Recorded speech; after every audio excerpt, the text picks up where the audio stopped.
संगीत। एक शांत शहर के पुराने मोहल्ले में एक साधारण सा घर था। वहां एक सख्त मिजाज और चुपचाप रहने वाला इंसान, रमेश राणा, अकेला रहता था। उसकी पत्नी को गुजरे कई साल हो चुके थे। न कोई बच्चा था, न कोई अपना, बस एक बूढ़ा नौकर हरिनाथ, जो अब नौकर कम और परिवार का हिस्सा ज्यादा बन चुका था। उस शाम रमेश अपने कमरे में बैठा था, चाय का प्याला हाथ में, सामने अखबार और टीवी चल रहा था। तभी दरवाजे पर खटखट हुई। रमेश ने पुकारा, हरिनाथ, देखो कौन है। कुछ पल बाद हरिनाथ लौटा और धीरे से बोला, साहब, बाहर एक लड़की है, कहती है काम की तलाश में आई है। रमेश ने बिना नजर उठाए कहा, उसे अंदर भेज दो। दरवाजा खुला और एक लड़की कमरे में आई। उम्र करीब 25 साल, आंखें गहरी झील सी, चेहरा थका मगर बेहद खूबसूरत। उसकी चाल में शालीनता और बातों में अजीब सी नरमी थी। कपड़े सादे, पर उसकी मौजूदगी में जादू सा था, जैसे कमरा कुछ देर को खामोश हो गया। रमेश ने उसे देखा और पूछा, नाम क्या है? लड़की ने नरम आवाज में जवाब दिया, जी, महक। रमेश की नजरें उसके चेहरे पर ठहर गईं। फिर पूछा, पहले कहाँ काम किया? उसने कहा, साहब, कई जगह काम किया, पर हालात ने मजबूर किया। अब कहीं टिककर काम करना चाहती हूँ। रमेश कुछ देर चुप रहा, फिर बोला, ठीक है, 1 हफ्ता काम करो, फिर देखता हूँ। महक ने सिर झुकाकर शुक्रिया कहा और उस घर में कदम रखा। उसने पूरे घर को चमकाकर चली गई। महक अब रोज सुबह जल्दी आती, चुपचाप झाड़ू पोछा करती, रसोई में कुछ पकाती, बर्तन धोती और शाम को लौट जाती। उसकी आवाज धीमी, नजरें झुकी हुई और हर हरकत में ऐसी तहजीब थी कि घर की दीवारें भी उसे देखकर बोल उठती। लेकिन यही सलीका रमेश को सोच में डालने लगा।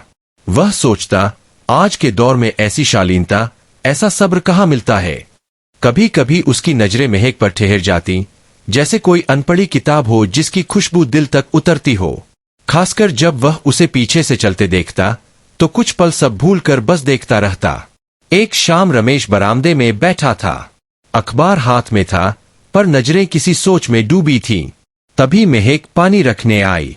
उसके कदमों की आहट भी नरम थी। रमेश ने बिना अखबार हटाए कहा, तुम्हारा लहजा कुछ अलग है। महक चुप रही, फिर बोली, नहीं साहब, मैं तो बाकी लड़कियों जैसी ही हूं। रमेश ने अखबार नीचे किया और उसकी आंखों में देखा, नहीं, तुम्हारी आवाज में कुछ ऐसा है जो दिल तक जाता है, जैसे कोई पुरानी याद। महक कुछ नहीं बोली, बस हल्का सा मुस्कुराई। वह मुस्कान रमेश के दिल में गहरे उतर गई। कहाँ रहती हो? साहब, इसी शहर में, यहीं की हूं। पढ़ी लिखी लगती हो। महक ने मुस्कुराकर कहा, थोड़ा बहुत पढ़ा है, पर अब जिंदगी ही मेरी सबसे बड़ी किताब है। रमेश ने और कुछ नहीं पूछा, मगर उसके अंदर कुछ हिल सा गया।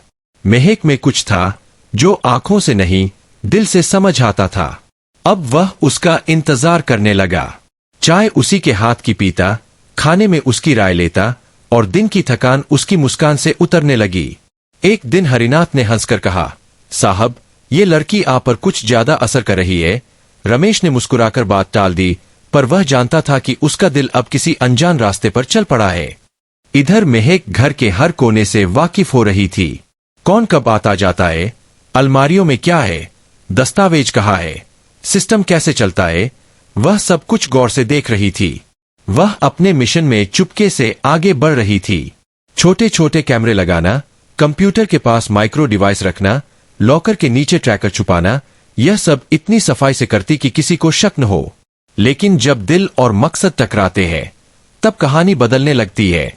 अब दिन किसी नरम धुन की तरह बीतने लगे। महक अपने काम में लगी रहती और रमेश उसमें हर रोज कुछ नया देखता। कभी उसकी खामोशी में गहराई, तो कभी उसकी आंखों में अनकहा अफसाना। एक शाम जब आसमान पर धुंधलका छा चुका था, महक ने तारों को देखते हुए कहा, साहब, सोचती हूं क्या कभी इन तारों को छू पाऊंगी, पर लगता है मेरी तकदीर में सिर्फ धुंध और अंधेरा है।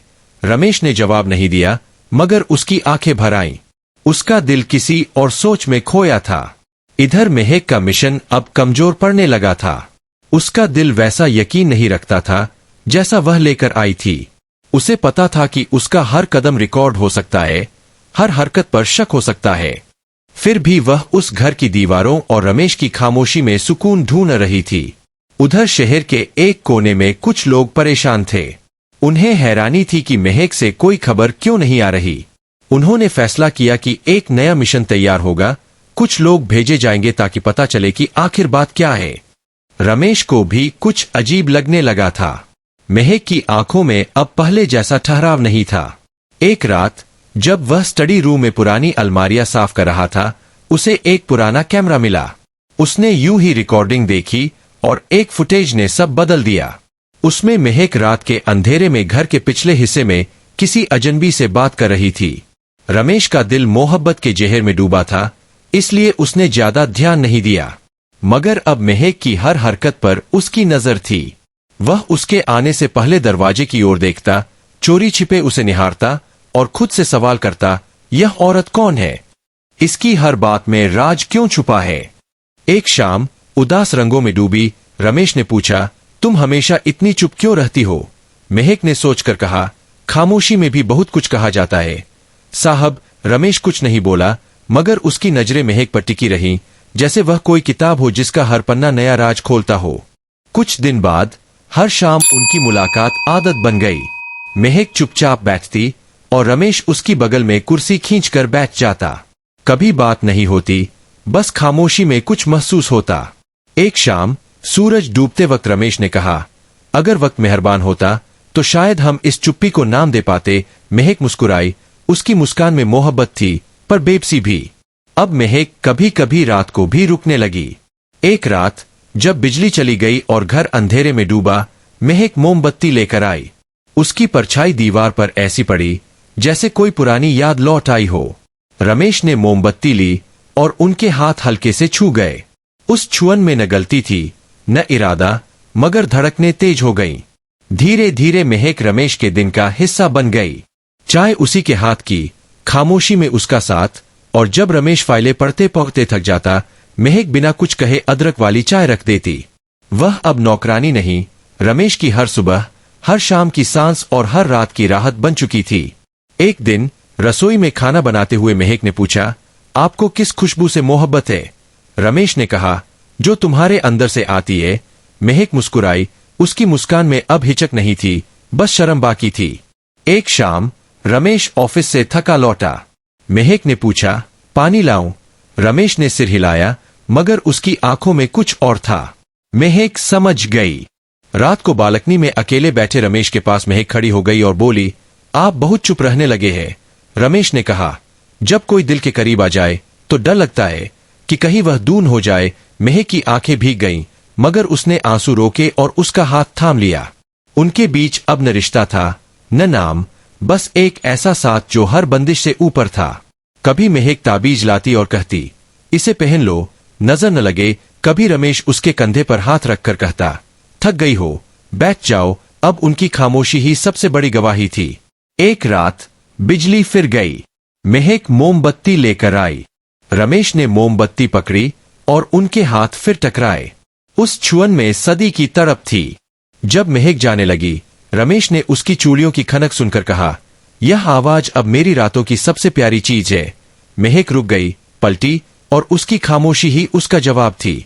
एक दिन जब रमेश थका हुआ लौटा, महक ने कहा, आज बहुत थके लग रहे हो, सिर दबा दूं? रमेश ने आंखें बंद की और उसके हाथों की नरमी में खो गया। उसी रात अलमारी ठीक करते वक्त रमेश ने उसके कानों में कहा, जब तुम पास होती हो तो अकेलापन भी मोहब्बत लगता है। महक ने मुस्कुराकर कहा, तो मुझे कभी दूर मत होने देना। रमेश ने उसका हाथ थामा और बोला, तुम जानती हो मैं तुम्हें कितना चाहता हूं। महक ने जवाब दिया, तुम्हारी चाहत मैं हर रोज तुम्हारी आंखों में पड़ती हूं। अगली रात महक ने गुलाबी सूट पहना, बाल खुले रखे और चाय लेकर आई। रमेश ने देखा तो नजरें हटाना मुश्किल हो गया। उसने कहा, आज तुम कुछ अलग लग रही हो। महक बोली, आज मैं सिर्फ तुम्हारी हूं। कुछ देर बाद वह पास बैठी और बोली, अगर चाहो तो आज की रात मैं सिर्फ तुम्हारी हो सकती हूं। रमेश ने उसका चेहरा हाथों में लिया और कहा, तुम्हें पाकर मेरी बरसों की तन्हाई खत्म हो गई। उस रात वक्त जैसे ठहर गया, सिर्फ सांसों की आवाज और जिस्म से लिपटी मोहब्बत थी। महक ने कहा, मुझे कोई रिश्ता नहीं चाहिए, बस तुम्हारा साथ। रमेश ने उसे गले लगाया और बोला, यह साथ अब किसी नाम का मोहताज नहीं। वह रात उनके बीच की हर दीवार गिरा गई। महक उसकी बाहों में थी, और रमेश उसकी खुशबू में खोया था। वह ताल्लुक अब सिर्फ इश्क नहीं, जरूरत बन चुका था। मगर कहानी अब सिर्फ मोहब्बत की नहीं थी।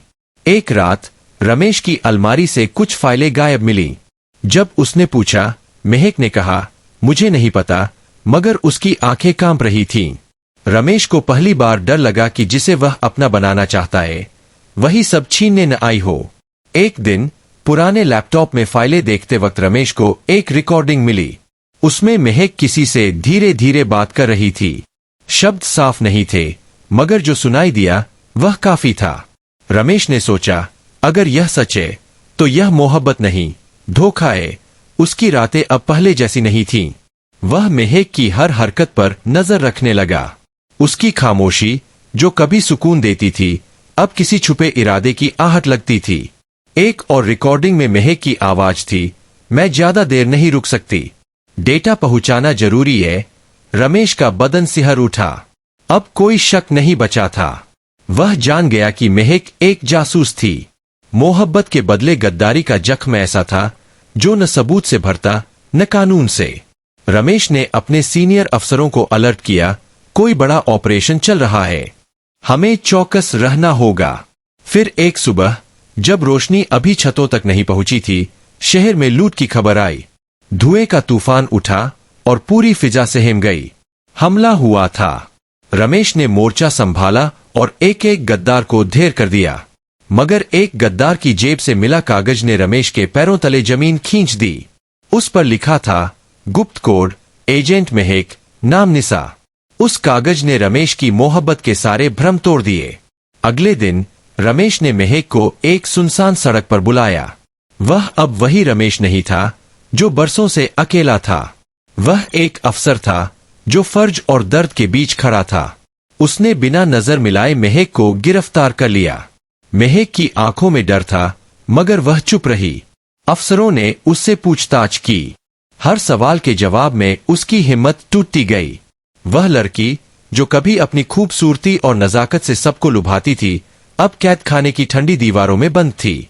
उसके सारे राज एक एक कर खुल गए। उसकी हंसी के पीछे छुपा दर्द बाहर आया, मगर उसे आजादी नहीं मिली। वह कैद में थी और कोई नहीं जानता कि वह कब छूटेगी। महक की कहानी एक ऐसी लड़की की थी जिसने अपनी मासूमियत से सबको बहकाया, मगर अपने मकसद में अकेली रह गई।